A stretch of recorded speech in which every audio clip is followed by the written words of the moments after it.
안녕하세요. 네, 배달의 민족에서 일하고 있는 이현재라고 합니다. 예, 우리가 어떤 민족이죠? 네. 배달의 민족. 감사합니다, 김종인 대표님. 크게 말씀 주셨는데, 예, 배달의 민족이라는 이름을 가지고 사실은 음식 배달 앱의 이름은 아니었죠. 굉장히 많은 사람들이 특히나 한국에서는 이제 우리가 당군의 후손이라는 이런 굉장히 준엄한 뜻을 가지고 있는 이름입니다. 그런 뜻을 음식 배달의 앱으로 쓴다고 해서 예전에 어떤 할아버지 한 분께서 저희 회사에 찾아오셔서 저희를 되게 호통을 내신 적도 있으셨거든요. 그런 만큼 굉장히 저희가 가지고 있는 사명과 목표들을 굉장히 열심히 해보려고 많은 생각들을 가지고 있습니다. 오늘은 제가 준비한 자료는 푸드테크 관련해서 앞으로 푸드테크가 어떻게 발전할 것인가, 지금의 푸드테크 현황들은 어떻고, 또 배달의 민족은 그런 푸드테크 기업으로서의 어떤 준비와 노력들을 하고 있을까, 조금 무거운 주제보다는 가볍게 여러 영상들도 같이 가지고 왔는데요. 그런 내용들로 소개를 드릴 수 있도록 하겠습니다. 제목을 거창하게 비욘드 푸드텍 이렇게 붙여봤는데요. 예. 아마 이 포스터로, 이 광고로 여러분들은 배달의 민족을 처음 인식을 하셨을 거라고 생각합니다. 2012년도에 저희 골드만삭스로부터 투자를 받으면서 그때 이제 처음 TV 커머셜을 만드는 게 류승룡 배우와 같이 우리가 어떤 민족입니까? 이 카피를 통해서 배달의 민족이라는 이름을 시장에 알리기 시작을 했고요. 저희 회사 소개와 관련된 영상을 하나 보여드리도록 하겠습니다.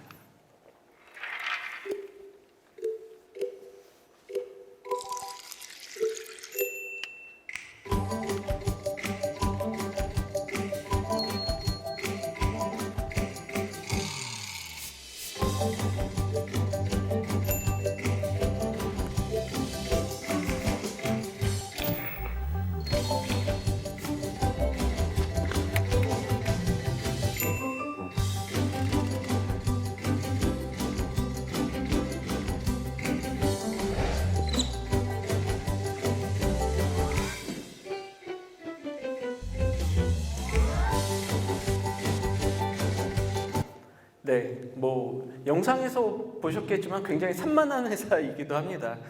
저희가 폰트를 만들고요. 여러분들이 인터넷에서 여러 글자체를 쓰시려면 사실은 다 저작권들이 있는 거기 때문에 유료로 다운 받으셔서 쓰셔야 돼요. 그래서 저희는 여러 가지 이제 소통과 디자인하는 어떤 목적으로 그 폰트를 만들었고요. 한나체, 주화체가 있는데, 이 한나체, 주화체는 저희 회사를 설립하신 김봉진 의장님의 두 딸 이름입니다. 한나라는 아이, 주하라는 아이, 이렇게 있고요. 직원들이 난리가 났어요. 왜 대표 너만 자식이냐? 나도 자식 있다. 내 자식 이름 좀 써달라. 그래서 그 뒤로 나온 게 도현채, 연성채, 기랑, 해랑채. 기랑이와 해랑이라는 아이의 이름이고요.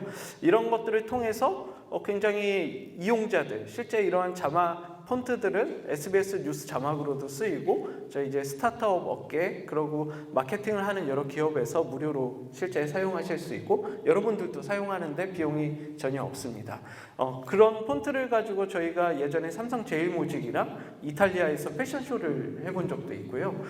그런 경험을 통해서 삼성에서는 저희한테 이 한글로 된 어떤 브랜드를 만들어 보자, 이런 제안들을 했었던 적도 있을 정도로 굉장히 독특하고, 또 회사의 경영에 필요한 어떤 조직 문화를 만들어 가는데도 굉장히 많은 공과 노력들을 하고 있습니다. 회사 소개를 조금만 더 드리면요.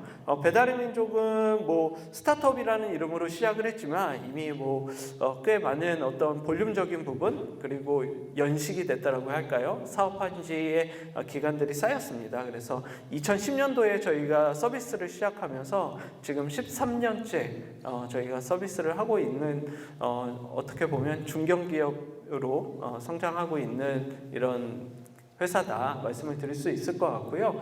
직원은 서울에만 지금 3,500명 정도가 근무하고 있습니다. 그러니까 직원 수로도 많은 인원수가 있고요. 아마 아시는 분도 계시겠지만 딜리버리 히어로라고 하는 독일의 기업과 저희가 합병을 해서 실제 여기에 보시는 아시아 국가들은 배달의 민족이 직접 경영을 하고 있습니다. 그래서 실제 그때 당시에 배달의 민족이 해외 기업에 팔려간다라는 것을 가지고 배신의 민족 또는 게르만 민족 이런 공격도 되게 많이 당했는데요. 사실 스타트업으로서는 엑싯을 하거나 새로운 이제 해외 진출에 대한 열망들이 굉장히 많이 있습니다. 왜냐하면 한국에서 우리나라 국민 4천, 5천만이 먹을 수 있는 삼시세끼는 한정돼 있잖아요. 거기서 뭐 간식들, 야식을 먹을 수는 있지만 그 이상의 시장들을 더욱 확장해서 만들어가는 거에서는 한계가 있었고 그런 부분에서의 기업이 해외로 진출하는 데는 굉장히 큰 목표들이 있었다라고 말씀을 드릴 수가 있습니다. 이게 지금 아시아에서 저희가 만들어가는 브랜드인데요. 푸드 판다라고 합니다.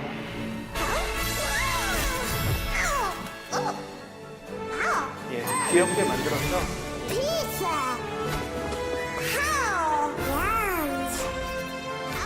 지금 보신 브랜드는 사실 김봉진 의장님이 이제 싱가포르 가서 디자인을 리디자인해가지고 좀 더 이제 고객 친화적으로 만든 저희 의장님이 이제 사실 디자이너로서 굉장히 아이덴티티가 굉장히 많이 있으시고 그런 것들을 통해서 회사를 발전시키는데 많은 동력들을 부어넣고 있다 말씀을 드릴 수가 있을 것 같습니다. 배달의 민족은 여러 가지 일들을 하고 있습니다. 배민 라이더스도 있고 비마트 이런 서비스들도 하고 있고요. 올해부터는 저희가 문 앞으로 배달되는 일상의 행복을 만들어 드리겠다 이렇게 선언도 만들어서 비전을 제시를 하기도 합니다. 여러분들 배달의 민족은 다 쓰고 계시죠? 네, 오늘 잘 안 쓰시는 분들 많이 오신 것 같은데 사실 배달의 민족의 앱을 보시면 이런 구성들이 되어 있습니다. 그래서 음식을 여러분께서 편히 드실 수 있는 방법을 여러 가지로 제안을 하고 있고요. 그런 서비스들에 대해서 몇 가지를 저희가 더욱 소개를 드릴 수 있도록 하겠습니다. 첫 번째는 배민원인데요. 사실은 단건 배달이라고 해서 고객들이 예전에는 라이더들이 치킨집 앞에 있으면 치킨집 앞에서 2개, 3개 치킨을 이렇게 한꺼번에 한 라이더가 가지고 갑니다. 그러면 첫 번째 집은 굉장히 바삭한 치킨을 먹을 수 있지만 두 번째 집, 세 번째 집에 간 경우에는 굉장히 눅눅해진 치킨을 먹을 수밖에 없어서 단건 배달, 한 집 배달 이렇게도 설명을 하는데 기존의 라이더가 한국에서의 그 음식 배달원들이 했었던 행태적인 묶음 배달을 조금 문제를 해결하기 위해서 이렇게 배민원이라는 것을 만들었고요. 지난주에는 저희가 다시 묶음 배달을 다시 출시를 했습니다. 그래서 알뜰 배달이라는 이름을 만들었는데 배달료가 또 굉장히 오르고 있어서 소비자 불만들이 굉장히 높잖아요. 근데 사실은 음식을 배달하는 데 있어서 라이더가 직접 본인들의 용역을 수행하는 거기 때문에 예전에는 직접 고용된 중국집에 고용된 라이더가 있었다라면 지금은 그런 노동의 여러 가지 행태들이나 어떤 이제 산업 구조가 굉장히 많이 변화되면서 직접 이제 개별적으로 프리랜서처럼 음식을 배달하시는 분들이 가져다 주게 됩니다. 그래서 이런 부분들에서 그분들의 인건비를 조금 낮춰 여러분들이 지불하시는 소비자들이 지불하는 비용들을 조금 낮출 수 있는 방법을 고안하는 서비스들을 만들기 시작했고요. 비마트 아마 비마트도 써보신 분들이 계실 거라고 생각합니다. 해외에서는 다크스토어라고 해서 실제 여러분들이 직접 가게에 가서 물건을 고르고 사는 것이 아니라 저희가 이제 실제 서비스하는 라스트 마일의 물류를 통해서 라이더가 그 창고 형태의 가게에서 물건을 가져다서 직접 집에서 쓰실 수 있도록 하면서 굉장히 편리하게 특히 30대, 40대 여성분들이 된장찌개 끓이다가 두부가 없네 그러면 비마트로 바로 해서 두부를 시켜 드시는 경우도 있고요. 이런 사례도 있습니다. 제가 굉장히 독특한 사례라서 가끔 소개를 드리는데 어떤 아주머니 한 분이 요구르트 하나를 드시는 거예요. 근데 배달료가 3,000원이었거든요. 500원짜리 요구르트 하나를 시키는데 3,000원을 배달료를 시켜서 드시길래 이거 배보다 배꼽이 큰데 왜 시켰을까라고 물어보니까 그 집에 아이가 둘이 있었어요. 2살짜리 그리고 5살짜리 아이가 있었는데 5살짜리 아이가 집에 요구르트가 없다고 엄청 떼쓴 거예요. 그러다 보니까 이 아주머니가 그 요구르트 하나를 먹기 위해서는 두 아이를 업고 옷을 입고 집 앞에 편의점이든 슈퍼마켓을 가야 되는 상황인데 그 상황이 사실은 자기가 배달료 3,000원을 내더라도 편하게 먹을 수 있으면 좀 더 효용이 높다라고 판단을 하신 거죠. 그런 서비스를 하면서 이런 이제 비마트 같은 어떤 커머스 그리고 다크스토어라고 하는 이런 시장들이 코로나 중에 특히나 비대면으로 음식을 주문할 수 있고 그런 이제 식자재들도 접근할 수 있는 방법들이 늘어나면서 굉장히 많은 효용들이 국내뿐만 아니라 해외에서도 굉장히 크게 성장을 하고 있다 이렇게 말씀을 드릴 수가 있습니다. 배달의 민족이 로봇도 만들어 가고 있거든요. 배달의 민족이 무슨 로봇을 만들어 이렇게 생각하시는 분들도 계시겠지만 전 세계에서 저희가 음식을 배송할 수 있는 라스트 마일 딜리버리 서비스 로봇을 만든 지 전 세계에서 두 번째로 빠르게 저희가 시도를 했고요. 이 배달 로봇을 만드는 데는 몇 가지 이유가 있습니다. 오늘도 제가 오면서 기사를 봤는데 일산의 한 아파트에서 택배 차량 음식 배달원들이 못 들어오게 해서 굉장히 갈등을 빚는 이런 게 사회적 문제를 아마 뉴스로 여러 번 접하셨을 거라고 생각이 드는데 그런 문제들을 해결하기 위해서 이런 로봇들이 배달원들이 입구에 갖다 주면 문 앞까지 이렇게 마지막에 배송들을 전달해 줄 수 있는 서비스를 할 수 있고요. 그리고 몇몇 여성분들은 배달 음식 안 드시는 분들이 계세요. 저는 남자라서 그 얘기를 듣고 굉장히 놀랐거든요. 여자분들 배달 음식 안 드시는 분들이 있다라는데 뭐냐고 물어봤더니 실제 배달원들을 대면하는 상황이 또 다른 어떤 범죄에 노출이 될까 1인 가구의 그런 우려들이 있어서 사실은 그런 것들을 대체할 수 있는 그런 문제를 해결할 수 있는 솔루션으로 필요하고요. 라이더 입장에서 보면 건 바이 건으로 수익을 만들어 가십니다. 그러니까 이분들이 제일 싫어하는 게 마지막에 물건을 가지고 고객에게 전달해주는 전체 25분 배달 시간 중에 한 7분 정도의 시간이에요. 그 시간을 단축해줘서 수익을 더 많이 만들어 가실 생계를 만들어 갈 수 있도록 이렇게 하는 것들이 저희 로봇 서비스고요. 영상으로 보여드리도록 하겠습니다.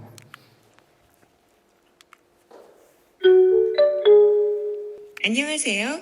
저는 딜리예요. Hello, my name is Dolly. Shin Chao Ten Toilet Dilly. こんにちは。私の名前はリリーです. 반가워요. 저는 2018년 8월에 세상에 첫 손을 보였어요. 여기는 천안이에요. 여기서 처음 테스트를 했어요. 저는 머리에 피자를 얹고 가게를 누비기도 했어요. 하루에 100판은 날랐던 것 같아요. 진짜 목 부러질 그랬던 제가 지금은 전국 300개 식당에 나가 있고 건국대학교, 광교 엘리웨이 등에서 실외 배달을 성공했고 미국 UCLA에서 요리 로봇으로도 만들어지고 있답니다. 데니스 홍 박사님 파이팅! 저는 앞으로도 계속 성장해서 우리나라 배달 문화를 발전시킬 거고요. 해외로도 나갈 거예요. 그렇게 열심히 성장해서 궁극적으로는 지구정부. 저는 이름이 많아요.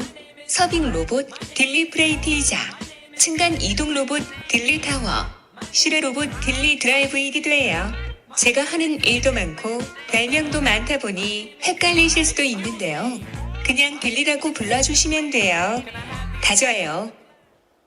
저는 늘 블랙 앤 화이트 스타일을 유지해요. 패밀리룩이라고도 하죠. 취미는 달리기고요. 다프트 펑크를 들으면서 달리는 걸 좋아해요.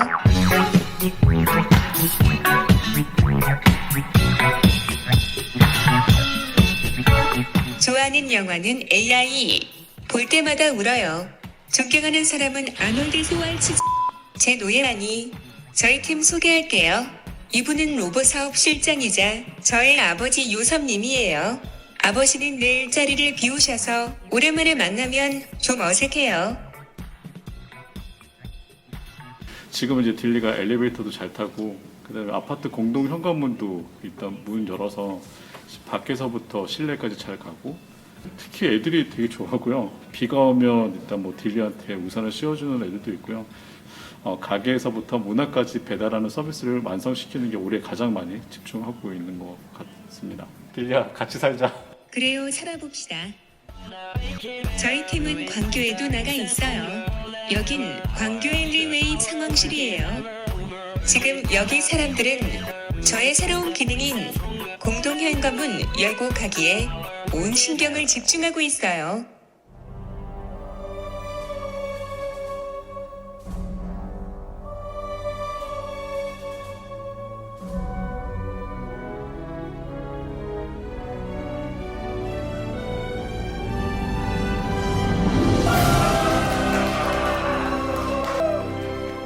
로켓 발사 현장이 아니고요. 문 하나 열었을 뿐입니다. 좀 부끄럽네요.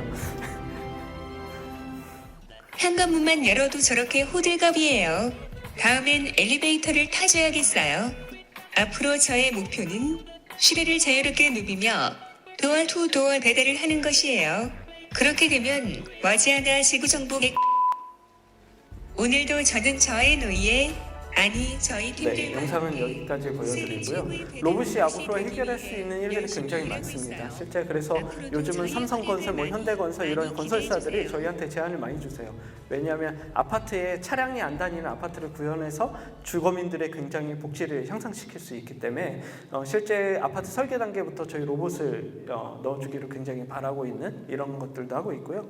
요즘 이제 핫한 쇼핑 라이브라든지 전국 별미라고 해서 전국에 있는 소상인이라든지 이런 분들이 만드는 음식을 저희가 유통해주는 일들, 그리고 배민상회라고 해서 프랜차이즈가 아닌 개별 상점들이 실제 이런 디자인 상품을 소싱해야 되는 이런 부분에서 브랜드 파워를 저희가 배가해서 만들어 드릴 수 있는 영향력, 그리고 사장님들의 성장을 도와드리기 위해서 백종원 씨처럼 저희가 지금 전국에 14만 명 업주들을 실제 교육을 했습니다. 그래서 레시피도 만들어 드리고요.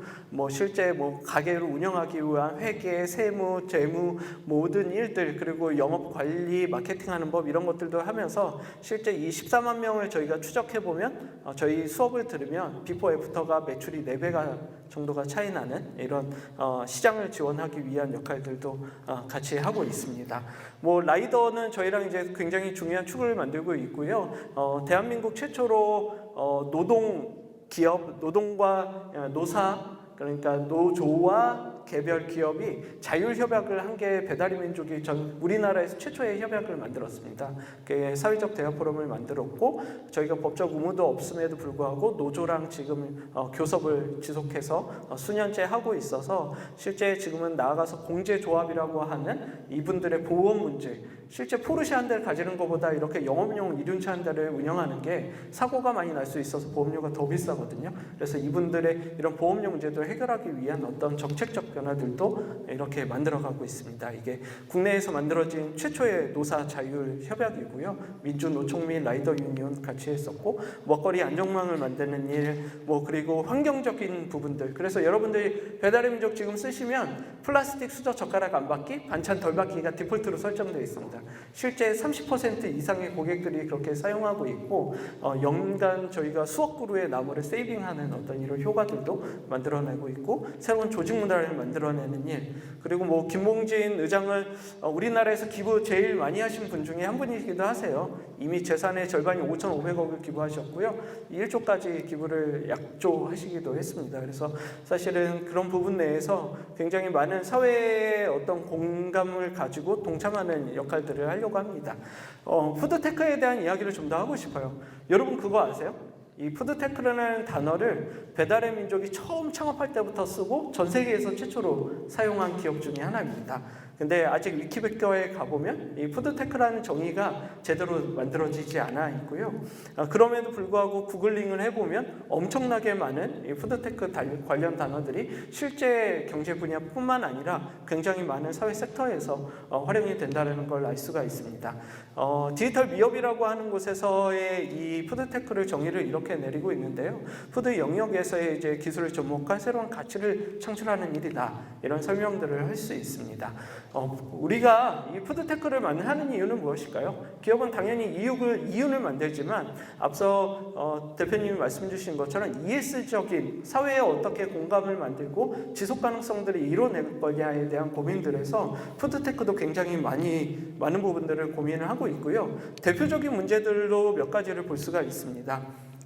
보시면 환경적인 부분들에서의 문제들, 그리고 실제 이 음식이라는 게 레거시가 있어서 한쪽에서는 굉장히 많은 음식들이 버려지는데 한쪽에서는 그 음식을 못 먹어서 굶어 죽는 아이들도 생기기도 하고, 아마존의 열대 우림이 밭으로 개간되거나 소를 방목하는 데 사용이 되기도 하고, 플라스틱 과용 문제들도 있고요. 많은 음식들을 먹으면서 대사질환이라든지 이런 동물들을 키우는 데 필요한 어떤 이제 환경적인 문제들, 요즘 이제 동물 복지에 대한 이야기들까지 같이 나오고 있는 환경입니다. 이런 것들을 해결하기 위해서 푸드테크는 굉장히 많은 기술적 접목들을 하고 있다. 라고 말씀을 드릴 수가 있고요.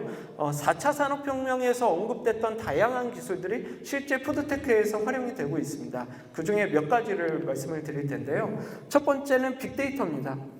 지난 세기 우리가 오일을 통해서 우리 산업과 경제를 이끌고 부를 만들어내고 복지를 이뤄냈다라면 앞으로의 21세기의 기업들의 가장 큰 핵심들은 이 빅데이터에서 나온다라는 것을 부정하는 분들은 없을 것 같아요. 실제 배달의 민족이 월 단위 1억 원의 음식 1억 건의 음식을 거래하면서 사실 연간 수십조 원의 음식들을 대한민국에서만 저희가 거래를 만들어내고 있거든요. 그 사업을 13년째 하고 있으니까 엄청난 데이터가 쌓였죠. 그래서 식약처나 보건복지부에서는 국민들이 어떤 음식을 먹고 있는지에 대한 이제 정책을 위반하기 위해서 건강을 위한 정책을 위반하기 위해서 배달의 민족 데이터를 보기 원하시고 국토교통부 같은 데에서는 실제 라이더들이 어떤 교통 상황에 있는지 이런 부분들의 정책 수립을 만들어내기 위해서 이용하시려고 하고요. 제가 한 가지 사례를 더 말씀해드리면 배달의 민족은 여러 가지 음식을 연결하는 데 있어서 소비자 효용을 만들어내는 기업이지만 실제 부동산 시장에 굉장히 큰 변화를 만들어주고 있습니다. 한국의 모든 레거시가 부동산에 매몰되어 있다고 하잖아요. 음식 장사 하시는 분들의 매출의 70-80%가 실제 부동산에 임대하는데 쓰이고 있고 대부분 그분들이 그래서 장사하는 일들을 건물주 배불려주는 일이다.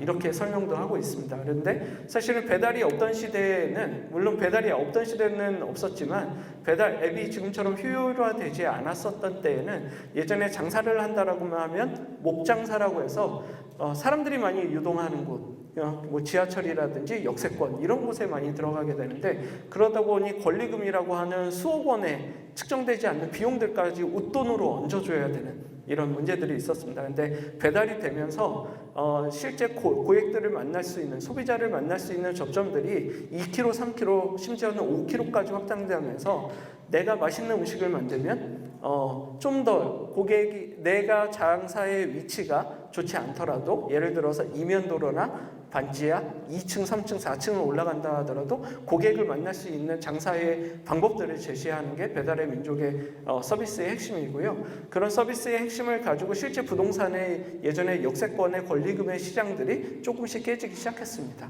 그래서 실제 반지하에서도 굉장히 좋은 매출을 가지는 가게들도 나오고 그 뒤에서 뒷골목들이 굉장히 더 활성되는 이런 현상들도 볼 수가 있다고 말씀을 드릴 수가 있습니다. 지금 보시는 것은 제가 실제 중국 심천에 코로나 전에 중국 심천에 출장 가서 찍어온 사진인데요. 빅데이터와 연결되어 있습니다. 이게 무슨 말씀이냐면 지금 보시는 것은 자판기예요. 보통은 음료 내려 먹을 때 우리 커피 먹을 때 자판기를 쓰잖아요. 근데 이 자판기는 인터넷에 연결되어 있으면서 한 아파트 앞에 있었는데요. 여러 가지 식자재들이 들어가 있습니다. 그래서 뭐 과일, 뭐 사과, 배, 파, 양파 뭐 이런 것들이 들어 있는데 아파트마다 같은 아파트 단지라고 해도 A동은 사과를 많이 먹고 B동은 배를 많이 먹을 수 있잖아요. 그런 수요를 적확하게 예측해서 반영을 해드리고요. 실제 뭐 농수산물 시장에서 나오는 원물의 가격, 뭐 생산량이 늘어난다 이런 것들이 가격이 시장가가 변동이 되면 시장가를 바로 반영해서 제품 수요, 공급, 재고를 관리합니다. 그러다 보니 더 이상 섞어서 버리는 재고물품들 안 생기면서 굉장히 적확한 비즈니스를 하게 되는데 앞으로 이런 것들의 뭐 유통의 문제라든지 아니면 데이터를 활용한 부분들이 푸드테크에서 굉장히 활성화될 거다라고 설명을 드릴 수가 있습니다. 예, 지금 보시는 이제 영상은 VR, AR인데요. 뭐 페이스북은 메타라고 사명까지 바꿔가면서 앞으로 이러한 가상현실이 우리 삶에 굉장히 큰 변화를 가져올 것이라고 만들어가고 있는데요. 실제 커머스의 여러 영역에서도 이런 부분들, 특히나 우리가 코로나를 겪고 나면서 소리가 커서 끄겠습니다. 이 제품을 보는 데 있어서 사실은 이미 인터넷 쇼핑 시장이 오프라인 쇼핑 시장보다 커진 상황에서 이러한 제품들의 다면한 디자인을 볼 수 있고 이런 디자인을 통해서 내 구매의 어떤 소구력들을 높일 수 있는 방법들이 굉장히 다양한 디바이스, 인터넷 기술로 이렇게 만들어지고 있습니다. 이런 것들이 푸드테크 영역에서도 만들어지고 있고요. 예를 들어서 배달의 민족에 지금 음식 사진만 있는데 실제 식당에서 조리되는 과정들을 볼 수 있다면 어떤 음식을 먹을까라고 고민하는 소비자에게 굉장히 더 사고 싶은 소구력들을 발동시킬 수 있을 거라고 생각이 들고요. 그리고 안전 문제, 내 음식이 안전하게 조리되고 있는 과정들을 보여주면서 소비자가 배달 음식임에도 굉장히 깨끗하게 음식을 먹을 수 있는 환경들을 제시하는 것들이 이런 새로운 인터넷 기술, 여러 가지들의 푸드테크의 영역에서 만들어지고 있다라고 설명을 드릴 수가 있습니다. 지금 보시는 영상은 3D 프린터인데요. 푸드 3D 프린터입니다. 사실은 3D 프린터가 목업을 만드는 공업 이 산업계에서 많이 활용이 되고 있는데 지금 보시는 것처럼 이거 사과 케이크, 체리 케이크를 만드는 거거든요. 근데 굉장히 복잡 다단한 디자인, 사람의 손으로 만들 수 없는 것들도 저렇게 식자재를 이용해서 3D 프린터를 만들 수가 있고요. 실제 뭐 기술적인 부분들도 굉장히 많이 향상돼서 요즘은 노즐 9개 이 정도에 가지고 사람이 미각으로 느낄 수 있는 대다수의 맛들을 구현할 수 있다라고 합니다. 그럼 앞으로 우리 생활은 어떻게 바뀔까요? 여러분들 집에 지금 전자레인지가 다 있잖아요. 이 3D 프린터가 전자레인지 오븐 사이즈만 하거든요. 앞으로 미래 시대에는 수년 안에 여러분들 집 앞에 집집마다 전자레인지 대신해서 이 3D 프린터가 들어온다라면 여러분들이 집에서 음원 다운로드 받듯이 고든 램지의 음식을 집에서 바로 먹을 수가 있고요. 프랑스의 유명 셰프의 파스타, 이탈리아의 유명 셰프의 스테이크도 집에서 먹을 수 있는 날들이 올 수 있을 것 같습니다. 그러면 이 하드웨어 시장도 굉장히 커지겠지만 저는 사실 소프트웨어 시장도 굉장히 커질 것 같아요.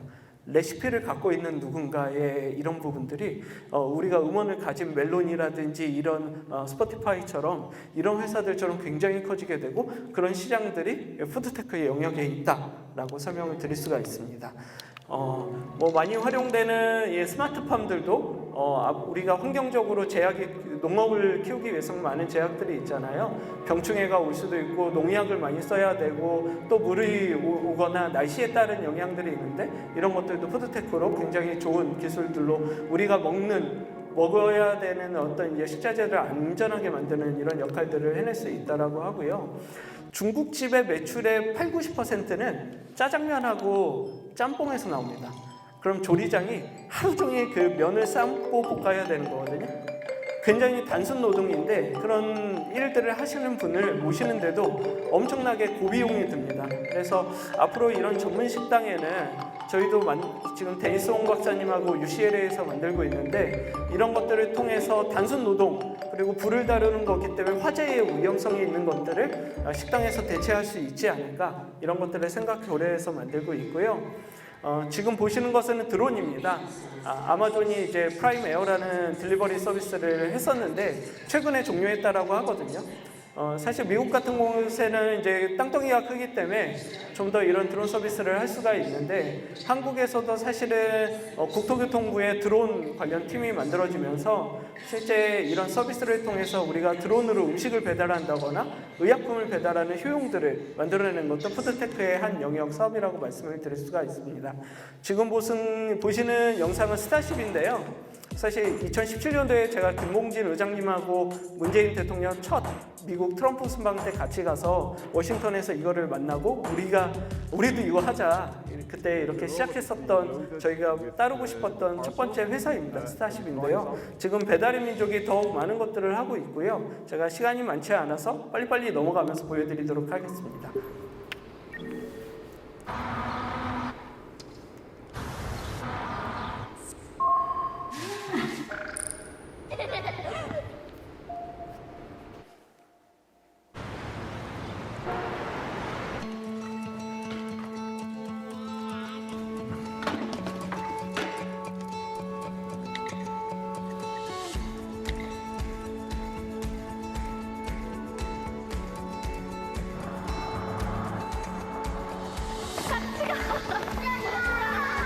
잠깐만, 맛있는 거 시켜줄게.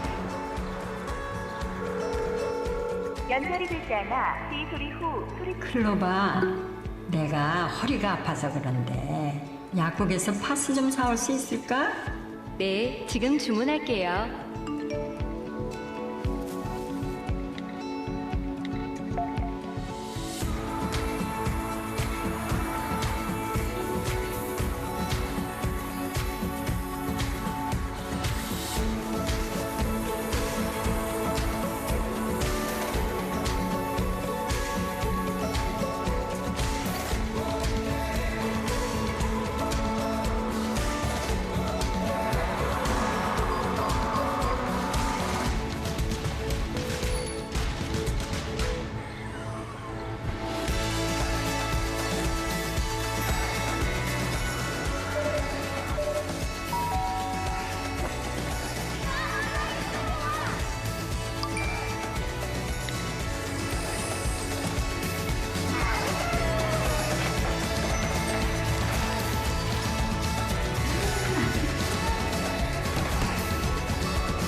지금 보시는 영상 속의 대기업들하고는 이미 제휴가 되어 있어서 현대자동차랑은 저희가 자율주행 로봇 기술들을 공유해서 같이 만들어 가고 있고요. 뭐 LG전자라든지 뭐 삼성건설, 한화건설 이런 데하고도 같이 많은 제휴들을 하고 있습니다. 키친에 이렇게 로봇들이 아마 서빙하는 것들은 여러분들 많이 이미 경험을 하셨다고 생각이 들고, 사실은 제가 예전에 이 로봇을 어디에서 처음 상용 서비스를 연습해 볼까 해서 서울대랑 건국대 두 군데다 제안을 했어요. 사실 저는 건국대학교를 나왔거든요. 부지가 넓고 또 그런 부분에서 테스트 데이터를 많이 얻을 수 있는 곳을 바랬는데 서울대에서는 저를 안 받아주셔가지고 제가 건국대학교 총장님한테 가서 이렇게 서비스를 지금을 하고 있고요. 건국대학교가 가운데 호수가 있잖아요. 그래서 커서 이 외곽 쪽으로, 이 사이드 쪽으로 가면 1km 넘는 공간들이 있습니다. 그래서 굉장히 넓은 공간에서 지금은 실제 건국대학교 학생들이나 교수님들은 실제 이렇게 커피를 로봇으로 주문해서 드시고 있고요. 저희 회사 영상입니다. 회사 내부에서 제가 커피를 제 자리에서 배달의 민족 앱으로 주문을 하면 18층에 있는 카페테리아에서 엘리베이터를 구동해서 이렇게 제 자리까지 로봇이 커피를 가져다 주기도 하고요. 이런 것들이 미래의 일상이 아니라 이미 우리 삶의 복판으로 주변부로 이미 들어와 있다라고 말씀을 드릴 수가 있을 것 같습니다. 아까 말씀드린 것처럼 데니송 박사랑 로봇을 같이 만들고 있고요. 저희가 뭐 푸드테크라는 단어를 빠르게 썼다 이렇게 설명을 드렸는데, 저희가 이 푸드와 테크의 이 조합은 새로운 가능성, 새로운 미래 비전 이렇게 설명할 수 있다라고 설명을 드릴 수 있을 것 같습니다. 푸드테크에 무한한 가치들이 있고요. 저희가 바라는 미래의 모습입니다. 뭐 지금의 모습인 가정들도 있겠지만 엄마가 음식을 조리하느냐고 끊임없이 주방을 왔다 갔다 하는 것이 아니라 가족들이 함께 모여서 담소를 나누고 편리를 공유하고 행복을 나눠야 되는 이 식탁의 행복을 좀 더 편하게 즐기실 수 있도록 하는 게 배달의 민족의 앞으로의 미래이고 푸드테크가 가야 할 지점이 아닌가 이렇게 생각하고 있습니다. 예, 짧은 강의 좀 급하게 말씀드린 부분도 있는데 들어주신 데 진심으로 감사드립니다. 네.